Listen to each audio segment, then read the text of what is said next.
بسم اللہ الرحمن الرحیم۔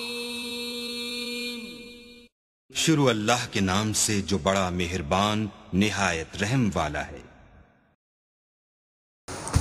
اعوذ باللہ من الشیطان الرجیم، بسم اللہ الرحمن الرحیم۔ الحمدللہ رب العالمین والصلاة والسلام علی محمد و اہل بیتہ الطیبین الطاہرین المعصومین ولعنۃ الدائمۃ علی اعدائہم اجمعین۔ عزیزان محترم، السلام علیکم ورحمۃ اللہ وبرکاتہ۔ ماہ رجب المرجب کی آمد آپ تمام حضرات کو بہت بہت مبارک ہو۔ خداوند عالم سے دعا ہے کہ وہ ہم سب کو ماہ رجب المرجب کی تمام برکتیں نصیب فرمائے، تمام سعادتیں نصیب فرمائے، اور خداوند عالم ہمیں اس بات کی توفیق عنایت فرمائے کہ ہم ماہ رجب المرجب میں زیادہ سے زیادہ نیک اعمال انجام دے سکیں۔ عزیزان محترم، روایات میں وارد ہوا ہے کہ رجب المرجب خلد بری میں ایک مخصوص نہر کا نام ہے رجب۔ رجب اس نہر کا نام ہے جس سے خداوند عالم ان لوگوں کو سیراب کرے گا بہشت میں کہ جو ماہ رجب المرجب کے آداب بجا لاتے ہیں، ماہ رجب المرجب کے اعمال بجا لاتے ہیں۔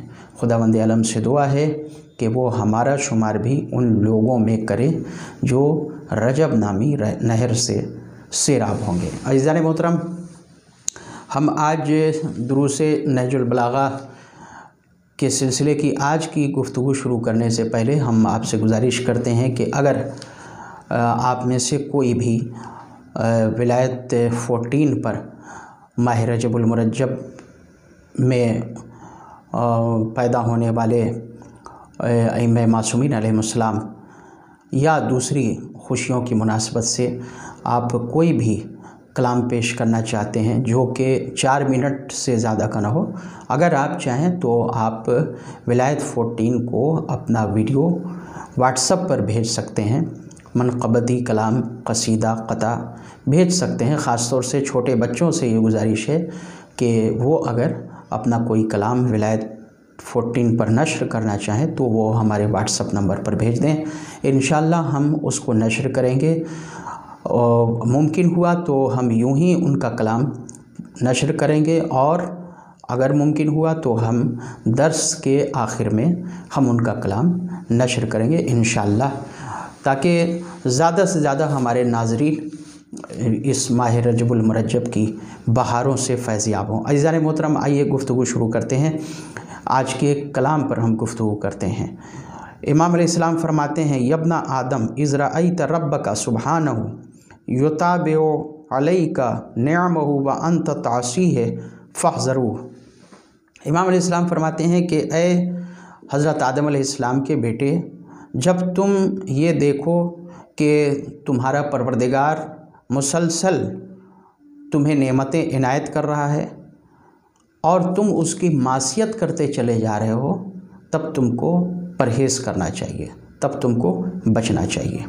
عزیزان محترم، گنہگار 3 قسم کے ہوتے ہیں۔ ایک وہ لوگ جن کے گناہ کم ہیں، نیکیاں زیادہ ہیں۔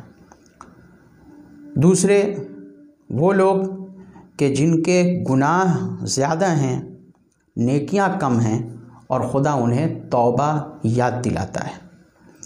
تیسرے وہ جو سرکشی کیے جاتے ہیں، انہیں اس بات کی کوئی فکر نہیں کہ یہ گناہ کیسا ہے، اس پر خدا کتنا ناراض ہوگا، اور وہ مسلسل گناہ کیے جاتے ہیں۔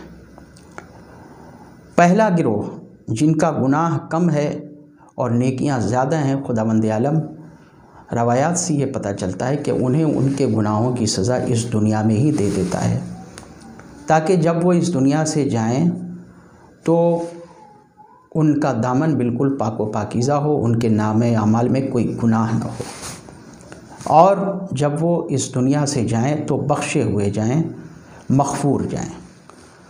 دوسرا گروہ کہ جن کے گناہ زیادہ ہیں، نیکیاں کم ہیں، مگر سرکش نہیں ہے، طغیانی نہیں ہے، انہیں احساس ہے اپنے گناہوں کا، اور یہ احساس ہی انہیں توبہ کی یاد دلاتا ہے، تو ان کے لیے یہ توبہ ایک موقع ہے، یہ توبہ کا احساس ان کے لیے ایک مہلت ہے کہ وہ توبہ کر لیں تاکہ خداوند عالم ان کے گناہوں کو معاف کرے۔ لیکن تیسرا گروہ کہ جنہیں توبہ کی توفیق نہیں ہے، حق یہ ہے کہ انہیں اپنے گناہوں کا احساس بھی نہیں ہے کہ وہ کیسا گناہ کر رہے ہیں اور مسلسل گناہ کیے چلے جاتے ہیں، تو خداوند عالم جسے کہتے ہیں کہ ان کی رسی اور دراز کر دیتا ہے اور انہیں موقع دیتا ہے کہ دیکھیں تم اور کتنا زیادہ گناہ کر سکتے ہو، اور وہ مسلسل گناہ میں اضافہ کرتے چلے جاتے ہیں، اور ایک طرف سے خداوند عالم نعمتوں میں بھی اضافہ کرتا ہے، ان کو نعمتیں دے کر کے ان کو ڈھیل دیتا ہے، انہیں چھوٹ دیتا ہے کہ دیکھیں ان کی سرکشی اور کتنی بڑھتی ہے، مگر خداوند عالم غافل نہیں ہے۔ پھر ایک وقت ایسا آتا ہے کہ جب ان کی سرکشی انتہا کو پہنچتی ہے تو پھر پنجہ اجل انہیں دبوچ لیتا ہے اور پھر انہیں ان کے کیے کی سزا ملتی ہے۔ عزیزان محترم، اس کا ذکر قرآن مجید میں بھی آیا ہے، سورہ اعراف میں آیا ہے، سورہ انعام میں آیا ہے۔ ہم یہاں سورہ انعام کی آیت نمبر 44 کی تلاوت کرتے ہیں، جس میں خداوند عالم نے اسی بات کا ذکر کیا ہے۔ بسم اللہ الرحمن الرحیم۔ فَلَمَّا نَسُوا مَا ذُكِّرُوا بِهِ فَتَحْنَا عَلَيْهِمْ أَبْوَابَ كُلِّ شَيْءٍ حَتَّى إِذَا فَرِحُوا بِمَا أُوتُوا أَخَذْنَاهُمْ بَغْتَةً فَإِذَا هُمْ مُبْلِسُونَ، کہ جب انہوں نے اس چیز کو فراموش کر دیا کہ جس کا ہم نے ان کے سامنے ذکر کیا تھا، جس کی ہم نے ان کو یاد دلائی، تو ہم ان کے اوپر ہر چیز کا باب کھول دیتے ہیں، یعنی اپنی نعمتوں کا باب کھول دیتے ہیں۔ حتیٰ اذا فرحوا بما اوتوا اخذناہم بغتۃ فاذا ہم مبلسون، یہاں تک کہ وہ بہت زیادہ خوش ہوتے ہیں، ہماری نعمتوں کو استعمال کیے جاتے ہیں اور غفلت میں ڈوبے ہوئے ہوتے ہیں، تب پھر ہم ان سے یہ سب کچھ سلب کر لیتے ہیں۔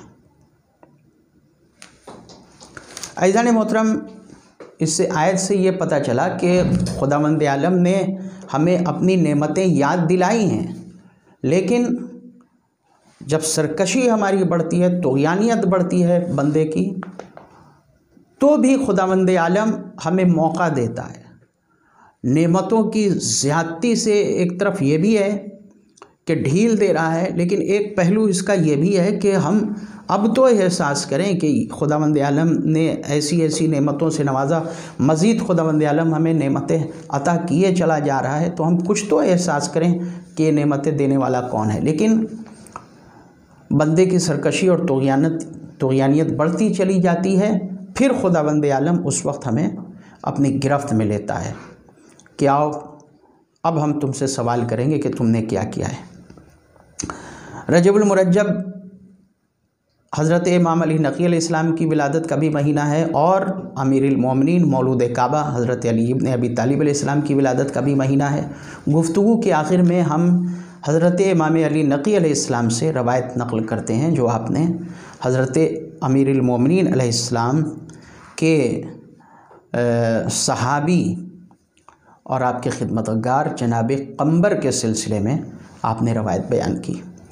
تفسیر عیاشی میں ہے، یہ امام علی نقی علیہ السلام سے روایت ہے کہ ظالم و جابر حجاج ابن یوسف ثقفی نے جب جناب قنبر کو گرفتار کر کے بلایا دربار میں، تو جناب قنبر سے یہ سوال کیا کہ تم حضرت علی کے لیے کیا کرتے تھے؟ جناب قنبر نے جواب دیا کہ ہم جب مولا کو نماز پڑھنی ہوتی تھی، جب وضو کرنا ہوتا تھا، تو ہم مولا کو پانی لا کر کے دیا کرتے تھے۔ میں نے آپ یہ دیکھیں کہ خدمت کا بھی یہ پہلو عبادت بھرا ہے، پانی لا کر کے دیتے تھے جناب قنبر۔ تو اس نے حجاج نے یہ پوچھا کہ جب تم پانی لا کر کے دیتے تھے تو اس وقت حضرت علی کیا کہا کرتے تھے جب وضو کرتے تھے اور تم پانی لا کر کے دیتے تھے؟ تو اس وقت حضرت علی کیا کہا کرتے تھے؟ یعنی حجاج کو بھی یہ احساس ہے کہ جب امام علیہ السلام کو پانی دیا جاتا تھا یا امام جب وضو کرتے تھے تو اس وقت امام علیہ السلام کچھ تلاوت کیا کرتے ہوں گے یا کچھ کہتے ہوں گے. تو جناب قمبر نے یہ کہا کہ اس وقت امام علیہ السلام اسی آیت کی تلاوت کرتے تھے جس آیت کی ہم نے ابھی آپ کے سامنے تلاوت کی، کہ جب وہ لوگ ہماری ان نعمتوں کو اور ہماری ان باتوں کا جن کا ہم نے ذکر کیا ان باتوں کو فراموش کر دیتے ہیں اور وہ سب کچھ بھول جاتے ہیں، تب ہم اس وقت ان کو اپنی گرفت میں لیتے ہیں.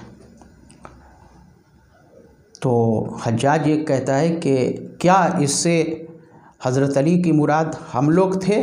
تو جناب قمبر نے کہا کہ ہاں. اس لیے یقیناً عزیزان محترم اس سے مراد ہر ظالم ہے، اور حجاج ہی کیا اور بھی دیگر جو بنی امیہ کے ظالم گزرے ہیں وہ سب اس سے مراد ہیں. روایات میں ہے کہ اس آیت سے مراد بنی امیہ کے ظالم ہیں، اور بھی یعنی مخصوص طور پر وہ ہیں، اور دیگر ظالمین بھی اس آیت سے مراد ہیں، آج کے بھی ظالم اس آیت سے مراد ہیں. تو جناب قمبر نے کہا کہ ہاں. تو حجاج یہ کہتا ہے کہ اگر اس وقت ہم تمہاری گردن اڑا دینے کا حکم دیں تو کیا ہوگا؟ تو جناب قمبر نے کمال اطمینان سے جواب دیا کہ اگر تم ایسا کرو گے تو تم اپنی شقاوت ظاہر کرو گے، تمہاری شقاوت کا دنیا کو پتہ چلے گا، اور ہم درجہ شہادت پر فائز ہوں گے. تو عزیزان محترم، امام علیہ السلام نے اپنے اس قول سے اسی تعلیم پروردگار اور انہی تعلیمات پروردگار کی طرف ہمیں متوجہ کیا ہے کہ ہرگز تم کبھی یاد پروردگار سے غافل نہ ہونا. اور دیکھو، اگر خداوند عالم نعمتوں میں اضافہ کر رہا ہے اور نعمتیں برس رہی ہیں، پھر بھی اگر تم گناہ میں پڑے ہوئے ہو تو ہوشیار ہو جاؤ، خبردار ہو جاؤ. کہیں ایسا تو نہیں ہے کہ خدا تمہیں سزا دینے والا ہے اس لیے اس نے تمہاری رسی ڈھیلی کر دی ہے. عزیزان محترم، ماہ رجب المرجب میں ہم خاص طور سے بارگاہ خداوندی میں وسیلہ ائمہ معصومین علیہ السلام سے بوسیلہ مولود کعبہ دعا کرتے ہیں کہ خداوند عالم ہمیں تعلیمات قرآن پر، تعلیمات اہل بیت علیہ السلام پر چلنے کی توفیق عنایت فرمائے. والسلام علیکم ورحمۃ اللہ وبرکاتہ.